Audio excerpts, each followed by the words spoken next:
বিষ্ণু ইসলাম আপনার অমুসলিম প্রতিবেশীর সাথে ভালো আচরণ করতে বলেছে। আমাদের হয় না, এটা মুসলিম পাড়া ওটা বৌদ্ধ পাড়া, হয় না? অনেক সময় হয় না, এটা আমাদের মুসলিম পাড়া ওইটা হিন্দু পাড়া, এরকম আছে না নাই? হিন্দু যদি আপনার প্রতিবেশী হয় কি করবেন? ওরে কষ্ট দিবেন নাকি? কেন? ও তো হিন্দু, ও তো আমার আল্লাহরে ডাকে না, ওরে কষ্ট দিলে জায়েজ হবে না? খবরদার। বিষ্ণু ইসলাম বলেন, মান কানা ইউমিনু বিল্লাহ ওয়াল ইয়াউমিল আখির ফালিউকরিম জারাহ, যে আল্লাহ বিশ্বাস করে আর আখিরাতে বিশ্বাস করে সে যেন প্রতিবেশীর সাথে ভালো আচরণ করে। সুবহানাল্লাহ। কলিজা জুড়ায় যায় না আমার নবীর কথাগুলো শুনলে?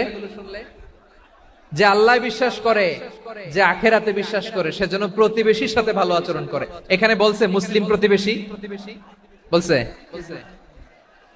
নামাজি প্রতিবেশী বলছে, আল্লাহওয়ালা প্রতিবেশী বলছে।